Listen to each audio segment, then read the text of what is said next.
Well, if you're about to buy a new home, one of the decisions you'll have to make is how much money you're going to put down on your home, right? Obviously, 20% is a key number, avoids PMI. But is that the best decision for you financially, is to avoid PMI? We're going to discuss that with Bill, answer a question that came in coming up next on the Smart Mortgage Show.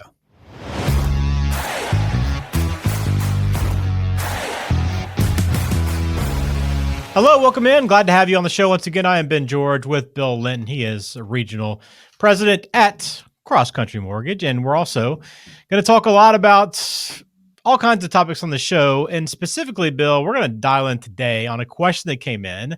I'm curious about this because we talk about down payments all the time, which is a topic that comes up quite a bit, right? How much do I need to put down? I'm sure you get asked that with pretty much anybody that sits down with you.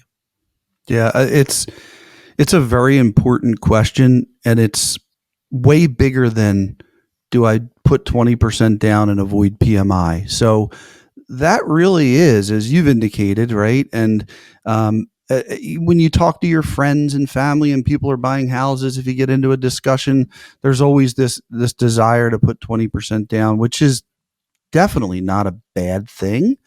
Mm-hmm. But we want to understand, when does it make sense to do it and when does it make sense not to do it? Yeah, that's what we want to kind of break down today. I'll give you the question here in just a second, Bill. Remind anyone that's just joining us, please subscribe to the show. All the contact information is down in the show description. If you're listening to us, come join us on YouTube as well. And always take advantage of that free 15-minute mortgage and loan consultation by texting the word LEND to 21,000. All right. So the question today, Bill, and this scenario that came up, and I'm going to ask it to you first, and we'll kind of break it down here. So I'm currently putting in an offer on my first house, and I was wondering if I could have you shed some light on a conversation I had with a friend the other day. I had enough money to put 20% down on the house and avoid paying the PMI, but his recommendation was to put the minimum down and let my equity build up. He said, as long as I pay off the 20% within 7 years, it's not worth doing it up front. So I'm trying to get a little bit more light on the situation and get it explained in a little more detail, Bill. So let's start first with, I guess, that the PMI decision and why the 20% number. Is it always 20% leads to PMI? How does the PMI discussion go? Yeah. So starting just with that piece, right? Do we have to put 20% down to avoid PMI? So we actually have a product where if you put 15% down and you've got really good credit and your debt ratio is in a really good spot, that with 15% down, you can completely avoid PMI, and there's no negative that the rate goes up or there's some other cost. I mean, it truly just goes away, which is fantastic. So check with the lender that you're talking to, see if you are approved for or you qualify for that product, because in that case, 15% down, there is no PMI. But in general, if the 20% down requirement is there to avoid PMI, I don't know about looking at any of these things as an absolute, like, hey, if you can get rid of PMI in 7 years, then it's, not worth putting 20% down. I can't say that any of those kind of like black and white absolutes make sense with really a lot of things in mortgage. But what I would say makes sense is this.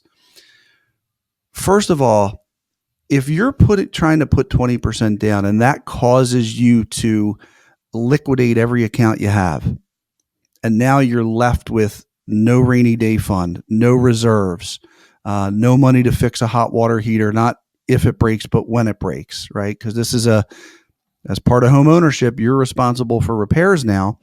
So definitely, if you're going to liquidate every dollar, 20% down is not required in most cases and not necessary. And with a very little increase in payment, you could hold on to, say, 5% of the purchase price, which on a $400,000 house, maybe the payment goes up $60, $70 a month and you hold on to $20,000. Yeah, it's interesting. What does that discussion look like, Bill, when you're going through it with someone on down payments? Is it more about their full financial picture? Or is PMI a big factor in that discussion? Like, what are you truly dialing into to come with that answer? Because I know it's not a one size fits all answer. Yeah. So I love that question, Ben. And so diving just a little bit deeper, it's basically, hey, if the PMI is $25 a month, and that's your so-called penalty for not putting 20% down, and now you get to hold on to $20,000 or $30,000. It's a small price to pay. If you took that $20,000 or $30,000 today and you put it in an account bearing a 5% interest, which any money market account does these days, you could easily pay the PMI and then some. So, yes, what is the cost of the PMI? We always look at it like, how much did the payment go up, but how much money did you hold on to? Like if it's basically like, hey, you get to hold on to $2,000, but your payment goes up $200 a month, we would never do that, right? That's just pay the extra $2,000. But usually it's like you get to hold on to $20,000 and the payment goes up $50 a month, or 60 or 70 or 80, even $100 a month. That still makes perfect sense. The other piece of that, Ben, to your point, is your financial plan, right? So there is an argument that says if you bought a house for $100,000 and you bought it cash, you paid $100,000, and let's say the value for that house went up $5,000 in the first year, right? You made 5% on your money, right? You invested $100,000 of your money, and the value of that asset went up $5,000, so you made 5% on your money.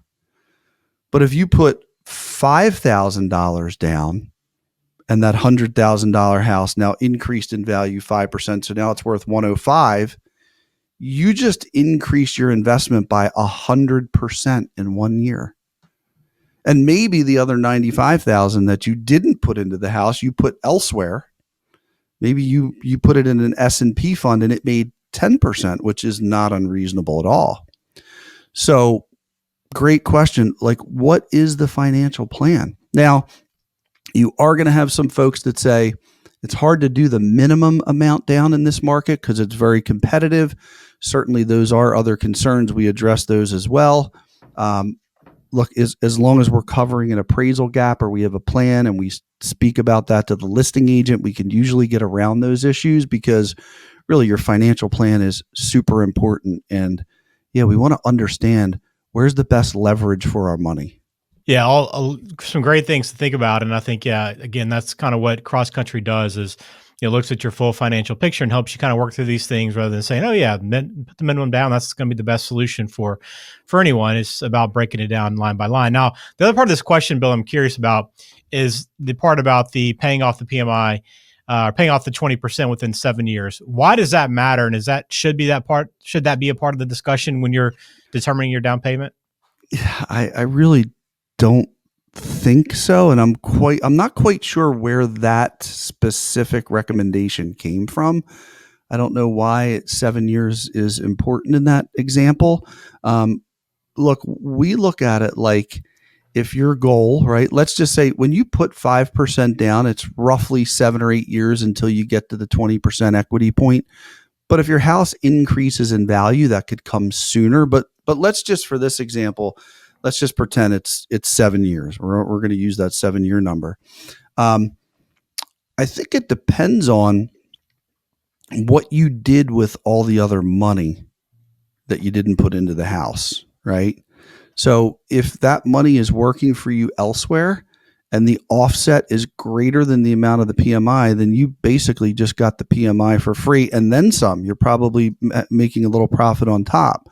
I'm not connecting why 7 years is so important. I think it has more to do with specifically what is your plan and where can we put that money to work. And so here's just another example is when rates start to come down and money market accounts come down, if you're very averse to any risk at all in the market, and now you're only able to get 0.5% in your bank account, that's a different equation because now we're not going to earn as much. Now, I would argue an S&P fund is still going to be super safe, super conservative.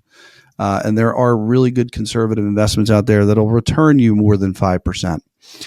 But that being said, I think it depends on the timing, the market, where the rates are, There's a lot to it, and we're going to look at each case customized individual to you and where the market is. Yeah, it sounds like, just kind of from what you said, Bill, to kind of put a bow on this conversation, is that, you have to have some personal responsibility financially. If you decide to go that route where you decide to keep a big chunk of that money, it needs to be utilized properly, right? Because it easily, for people that are irresponsible, it's easy to spend that extra money, right? And use that to go buy a new car or have a big, large expense that doesn't really help you financially moving forward. So if you do go that route, just keep that in mind, that you need to make sure that you are responsible with that money and do have a plan for how you're going to use it.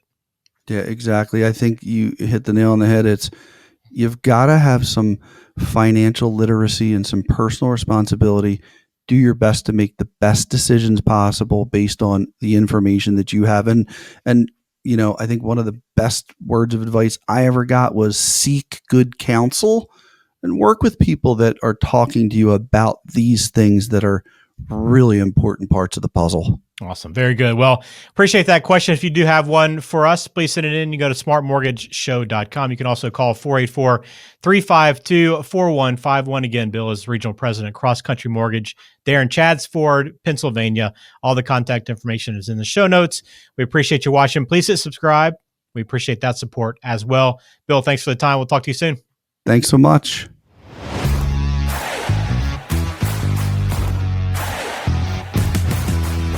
This program is for informational purposes only. Please consult a qualified professional before taking any action. Bill Litton is a loan advisor and regional president with Cross Country Mortgage, NMLS number 147060.